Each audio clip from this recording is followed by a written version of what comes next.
Presidente Luiz Inácio da Silva começa a falar agora em Nova York. Antecedido pelo secretário-geral das Nações Unidas, Antônio Guterres. Saúdo cada um dos chefes de Estado, de governo e delegadas e delegados aqui presentes. Presto minha homenagem ao nosso compatriota Sérgio Vieira de Mello e 21 outros funcionários desta organização, vítimas brutal do atentado em Bagdá há 20 anos atrás. Desejo igualmente expressar minhas condolências às vítimas do terremoto no Marrocos e das tempestades que atingiram a Líbia. A exemplo do que ocorreu recentemente no estado do Rio Grande do Sul, no meu país, estas tragédias ceifam vidas e causam perdas irreparáveis. Nossos pensamentos de orações estão com todas as vítimas e seus familiares.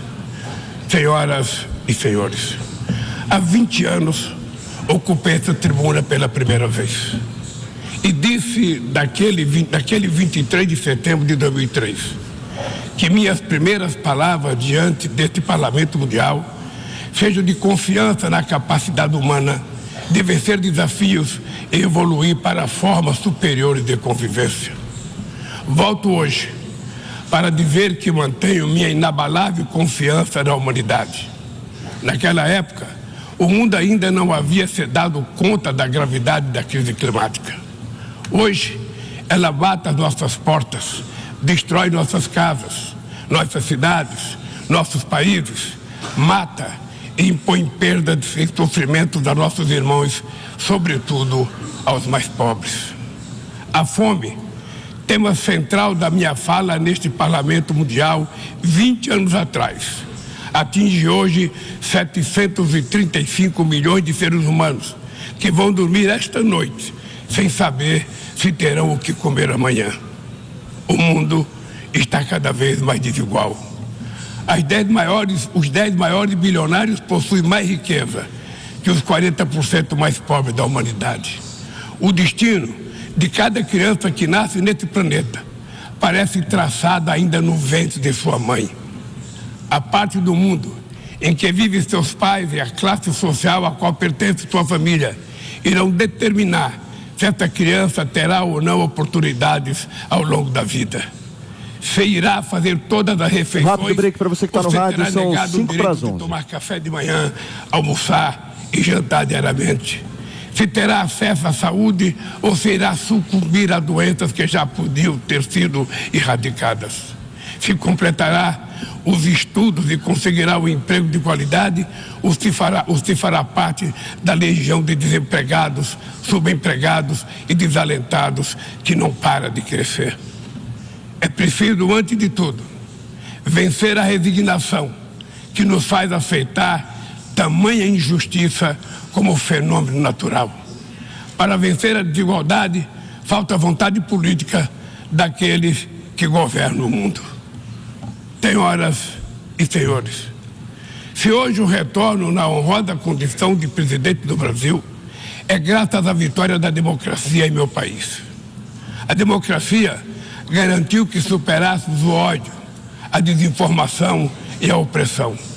A esperança, mais uma vez, venceu o medo.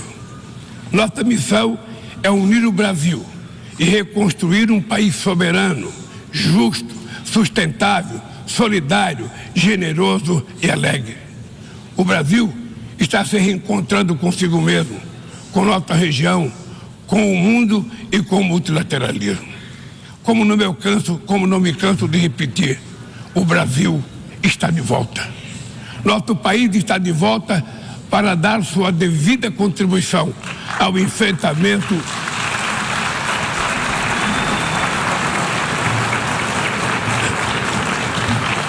Nosso país está de volta para dar a sua devida contribuição ao enfrentamento dos principais desafios globais.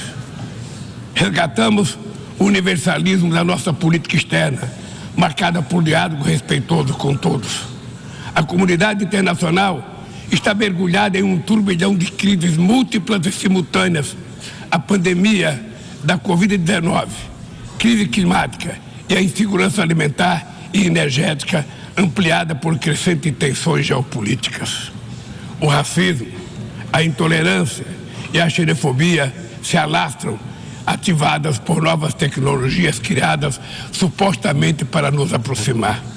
Se tivéssemos que resumir em uma única palavra este desafio, ela seria desigualdade. A desigualdade está na raiz destes fenômenos ou atua para agravá-los. A mais ampla e mais ambiciosa ação coletiva da ONU, voltada para o desenvolvimento, a Agenda 2030, pode se transformar no seu maior fracasso. Estamos na metade do período de implantação e ainda muito distante das metas definidas. A maior parte dos objetivos de desenvolvimento sustentável caminha em ritmo muito lento. O imperativo moral e político de erradicar a pobreza e acabar com a fome parece estar anestesiado. Nesses 7 anos que nos restam, a redução da desigualdade dentro dos países e entre eles deveria se tornar o objetivo síntese da Agenda 2030. Reduzir as desigualdades dentro dos países requer incluir os pobres nos orçamentos nacionais e fazer os ricos pagar impostos proporcionais ao seu patrimônio. No Brasil, estamos comprometidos a implementar todos os 17 Objetivos de Desenvolvimento Sustentável de maneira integrada e indivisível. Queremos alcançar a igualdade racial na sociedade brasileira por meio de um 18º objetivo que adotaremos voluntariamente.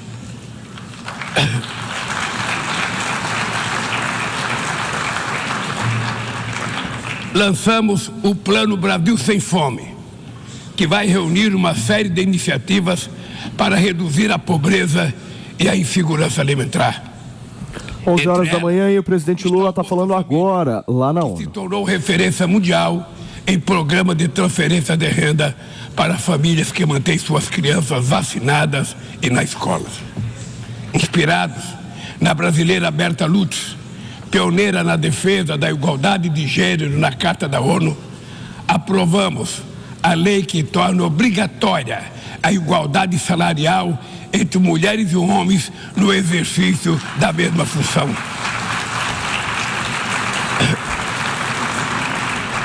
Combateremos o feminicídio e todas as formas de violência contra as mulheres. Seremos rigorosos na defesa dos direitos dos grupos LGBTQI+, e pessoas com deficiência. Resgatamos a participação social como ferramenta estratégica para a execução de políticas públicas. Senhor presidente, agir contra a mudança do clima implica pensar no amanhã e enfrentar as desigualdades históricas. Os países ricos cresceram baseado em um modelo com alta taxa de emissão de gases danosos ao clima. A emergência climática torna urgente uma correção de rumos e a implantação do que já foi acordado. Não é por outra razão que falamos em responsabilidades comuns, mas diferenciadas. São as populações vulneráveis do sul global as mais afetadas pelas perdas de danos causados pela mudança do clima. Os 10% mais ricos da população mundial são responsáveis por quase a metade de todo o carbono lançado na atmosfera. Nós, países em desenvolvimento, não queremos repetir esse modelo. No Brasil, já provamos uma vez e vamos provar de novo que um modelo socialmente justo e ambientalmente sustentável é possível. Estamos na vanguarda da transição energética. Nossa matriz já é uma das mais limpas do mundo. 87% da nossa energia elétrica provém de fontes limpas e renováveis. A geração de energia solar, eólica, biomassa, etanol, biodiesel cresce a cada ano. É enorme o potencial de redução de hidrogênio verde. Com o plano de transformação ecológica, apostaremos na industrialização e infraestrutura sustentáveis. Retomamos uma robusta e renovada agenda amazônica com ações de fiscalização e combate a crimes ambientais. Ao longo dos últimos 8 meses, o desmatamento na Amazônia brasileira já foi reduzido em 48%. O mundo inteiro sempre falou da Amazônia.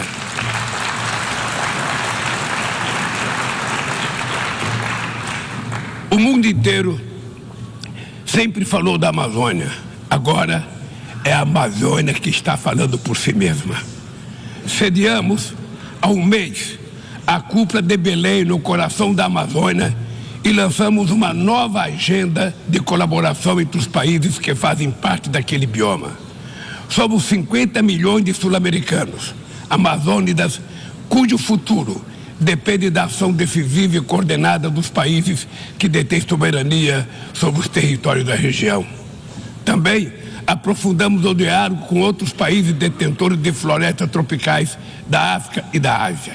Queremos chegar à COP28 em Dubai com uma visão conjunta que reflita sem qualquer tutela as prioridades de preservação das bacias amazônicas do Congo e do Bornéu-Mekong, a partir das nossas próprias necessidades.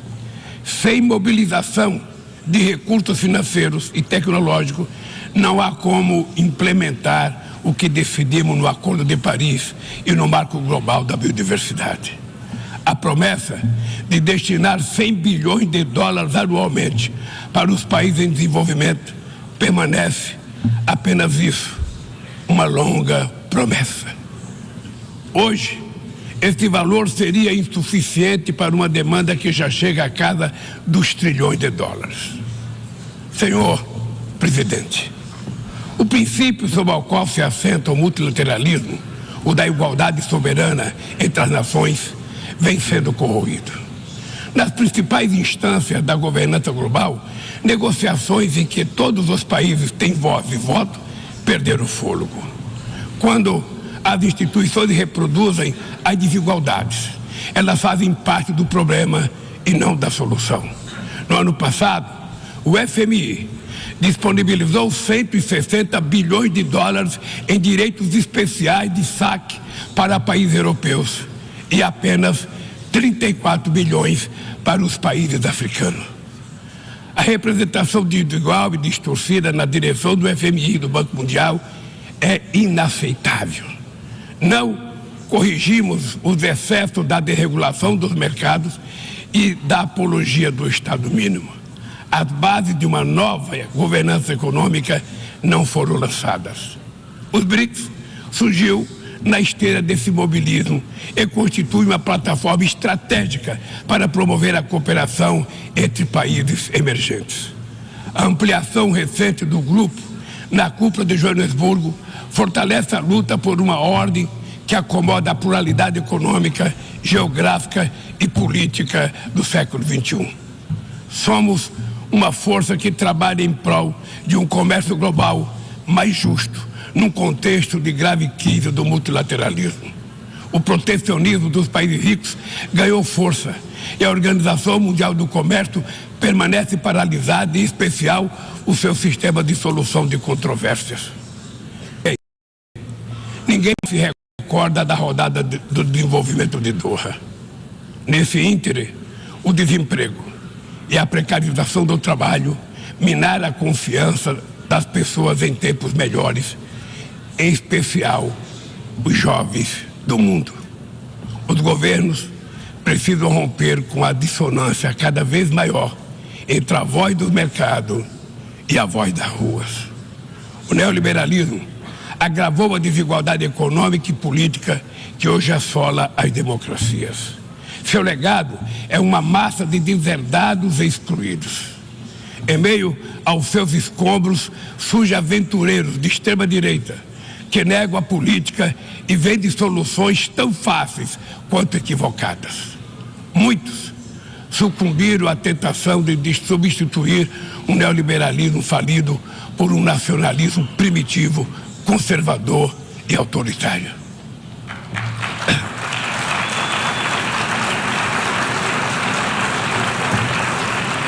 Repudiamos uma agenda que utiliza os imigrantes como bodes expiatórios, que corrói o estado de bem-estar e que investe contra o direito dos trabalhadores. Precisamos resgatar as melhores tradições humanistas que inspiraram a criação da ONU.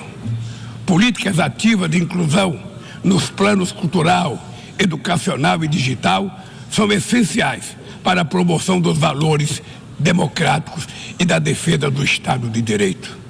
É fundamental preservar a liberdade de imprensa. Um jornalista como Julian Assange não pode ser punido por informar a sociedade de maneira transparente e legítima.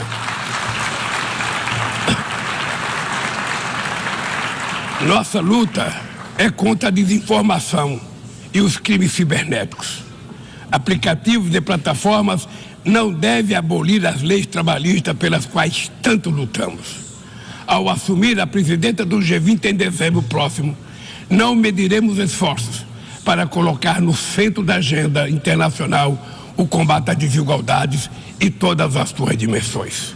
Sob o lema Construindo um Mundo Justo e um Planeta Sustentável, a presidência brasileira vai articular inclusão social e combate à fome, desenvolvimento sustentável e reforma das instituições de governança global. Senhor presidente, não haverá sustentabilidade nem prosperidade sem paz. Os conflitos armados são uma afronta à racionalidade humana. Conhecemos os horrores e os sofrimentos produzidos por todas as guerras. A promoção de uma cultura de paz é um dever de todos nós construí-la e requer persistência e vigilância. É perturbador ver que persistem as antigas disputas não resolvidas e que surgem ou ganham vigor novas ameaças. Bem mostra a dificuldade de garantir a criação de um Estado do povo palestino. A este caso se somam a persistência da crise humanitária no Haiti, o conflito no Iêmen, as ameaças à unidade nacional na Líbia e as rupturas institucionais em Burkina Faso, Gabão, Guiné-Conakry, Mali, Níger e Sudão. Na Guatemala, há risco de um golpe que impediria a posse do vencedor das eleições democráticas. A guerra na Ucrânia escancara nossa incapacidade coletiva de fazer prevalecer os propósitos e princípios da Carta da ONU. Não subestimamos as dificuldades para alcançar a paz, mas nenhuma solução será duradoura se não for baseada no diálogo. Tenho reiterado que é preciso trabalhar para criar espaço para negociações. Investe-se muito em armamentos e pouco em desenvolvimento. No ano passado, os gastos militares somaram mais de 2,224 bilhões de dólares.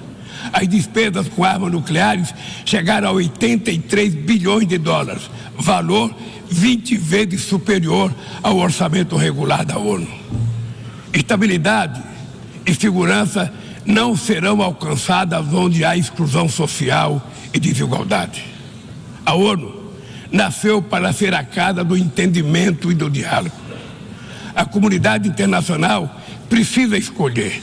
De um lado está a ampliação dos conflitos, o aprofundamento das desigualdades e a erosão do Estado de Direito. Do outro, a renovação das instituições multilaterais dedicadas à promoção da paz. As sanções unilaterais causam grande prejuízo à população dos países afetados. Além de não alcançarem seus alegados objetivos, dificultam os processos de mediação, prevenção e resolução pacífica de conflitos. O Brasil seguirá denunciando medidas tomadas sem amparo na Carta da ONU, como o embargo econômico e financeiro imposto a Cuba e a tentativa de classificar esse país como Estado patrocinador do terrorismo.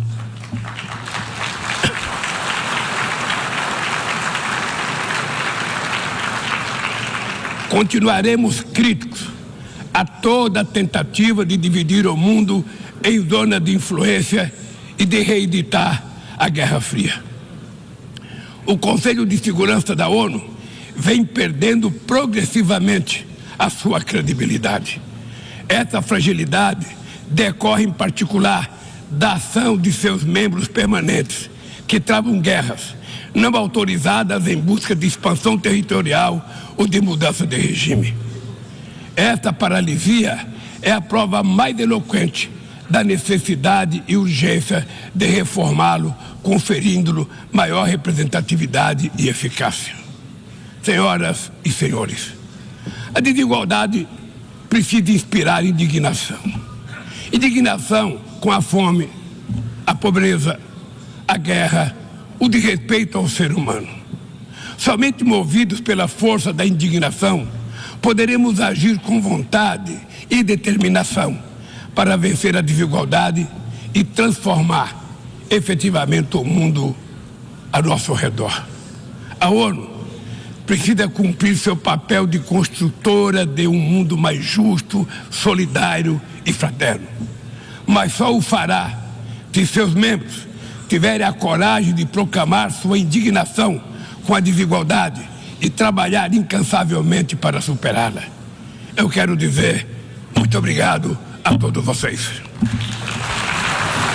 Muito bem, gente. Nós ouvimos, então, são 11h14, todo o discurso do presidente Luiz Inácio Lula da Silva, falando de vários pontos que a gente já havia adiantado aqui para vocês, que seriam abordados ali na Assembleia Geral. Hoje ainda nós teremos também o discurso de Volodymyr Zelensky, que é muito esperado, mas a gente vai repercutir agora cada detalhe do que Lula falou com